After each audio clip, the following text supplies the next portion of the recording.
运球就看 Uncle Joe， 战术就学 Coach Lu。大家好，我是非官方指定鲈鱼 Coach Lu， 欢迎收看我的频道。我的宗旨就是让热爱篮球的你每天都能长球。这是一个精妙绝伦的传奇，一个原本坐在替补席末端，仿佛凭空出现的无名小卒，突然被推向了赛场的中央，并以令人瞠目结舌的表现，引领着一支苦苦支撑的球队夺得了至关重要的一场胜利。你无法抗拒地被他的魅力所吸引，无论这支队伍曾带给你多少失落，无论联盟中充满了多少不确定与质疑。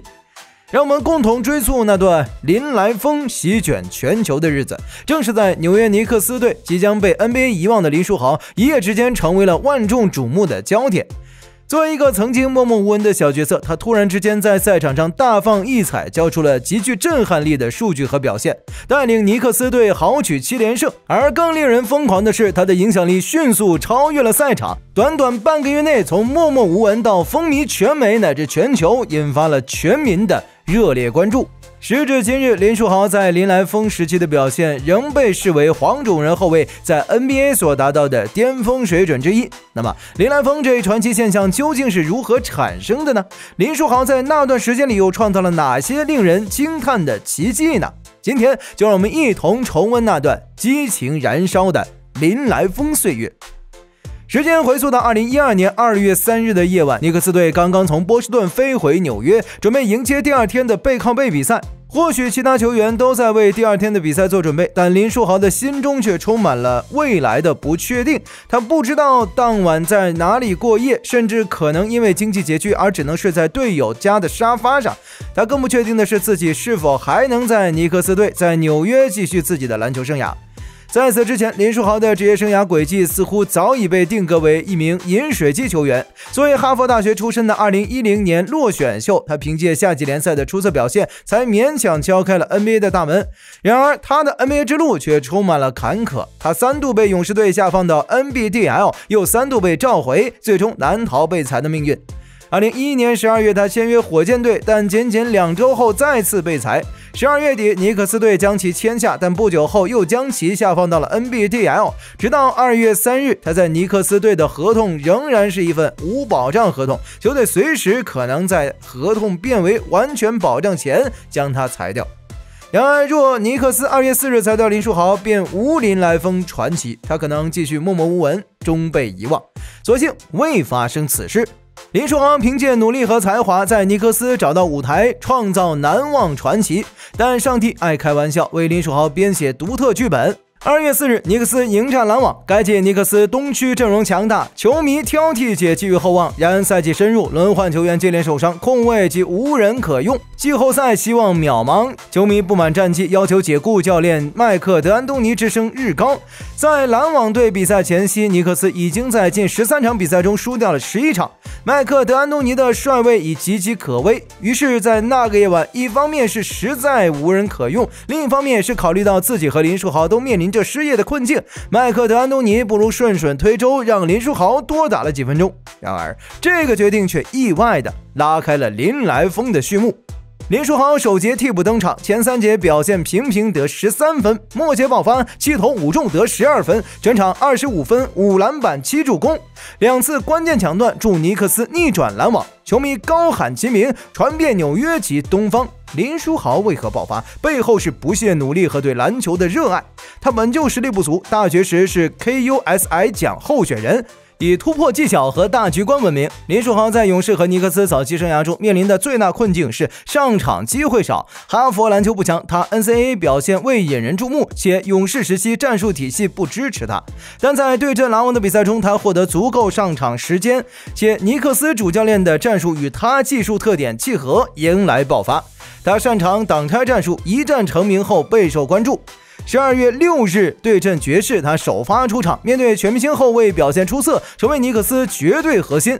2天后，尼克斯无巨星首发仍击败奇才，林书豪贡献23分10助攻，与沃尔对位不落下风，3连胜让他的名气飙升。接下来尼克斯将迎来湖人队的挑战，科比表示不认识林书豪，引发媒体热议，双方阵容对比悬殊，尼克斯除林书豪和钱德勒外，其他球员相对陌生。然而比赛开始后，林书豪用表现征服球迷，面对湖人5人包夹，他瞅准对手中远投弱点，果断出手底角3分，又借钱德勒掩护命中中投，随后他完成精准长传助攻钱德勒灌篮，再中稳健中投，快攻上篮得手。开赛5分钟，林书豪已经砍下9分2助攻，迫使湖人叫停。这场比赛成为林书豪证明自己实力的重要时刻，他用自己的努力和才华再次书写了属于自己的传奇篇章。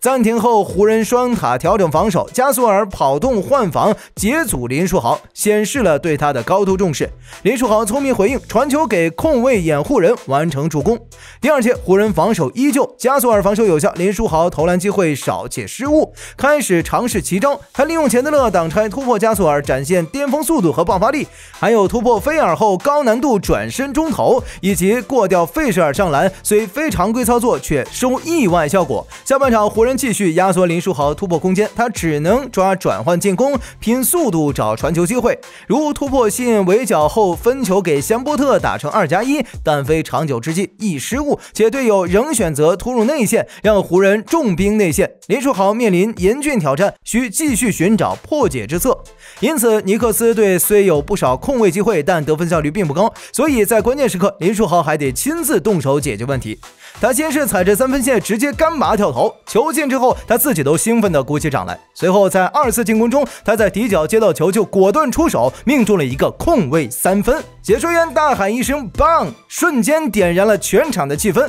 林书豪在最后时刻又完成了一次突破上篮，最终尼克斯以7分的微弱优势获胜。林书豪以 56.5% 的高命中率拿到了全场最高的38分和7-4助攻，力压了砍下34分但命中率不到40%的科比。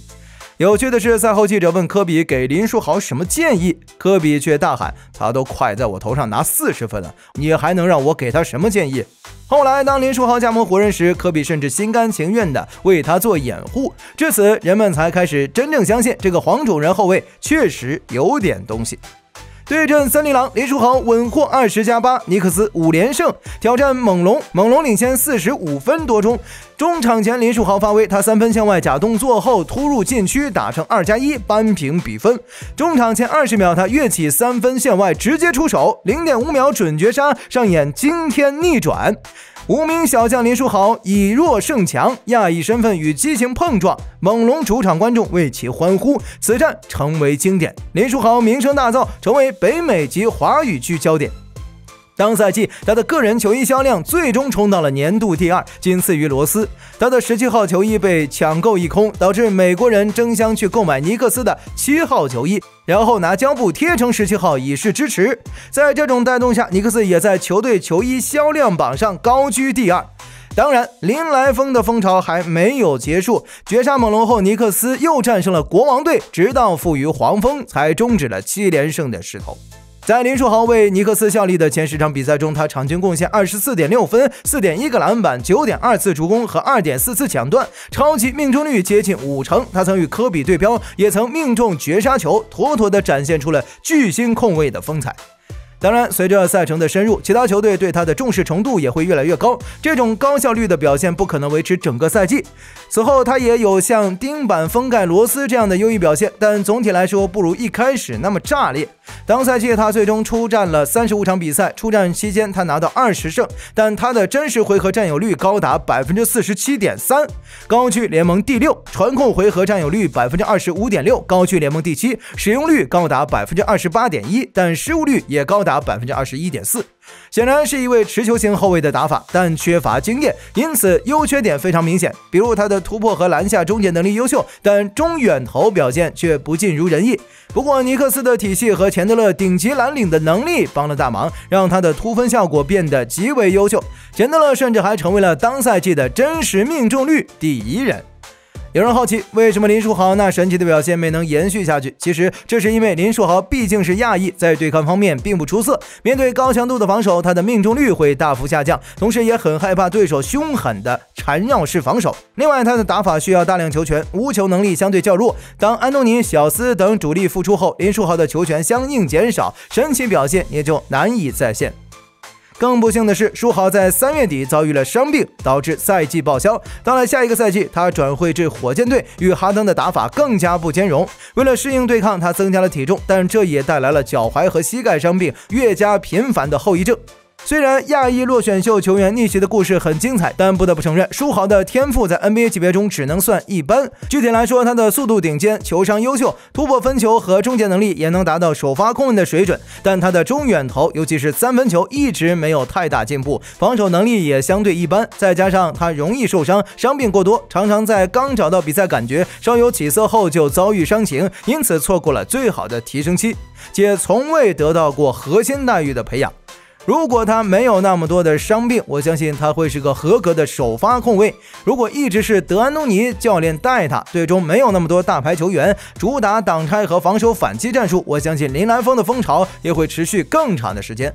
如果把巅峰时期的书豪放到当下，他可能会面临更大的挑战，因为如今的巨星大多喜欢掌控球权，既需要出手权，也需要持球权，这对无球能力一般的书豪来说很不友好。从某种意义上说，他更适合担任第6人的角色，比如像马刺队的吉诺比利那样，趁对方防守强度不高时上场狂轰滥炸一波。即便如此，书豪所取得的成就已经是黄种人后卫的巅峰了。或许他如今已无法再回到 NBA 甚至 CBA， 但既然我们已经陪伴他走过了巅峰时刻，再陪他走完接下来的路又有何妨呢？我永远不会忘记，在传说中的世界末日2012年，我曾亲眼目睹过一个黄种人小伙子创造了无比传奇的个人英雄主义史诗，让整个世界都在林来疯的狂潮中狂欢。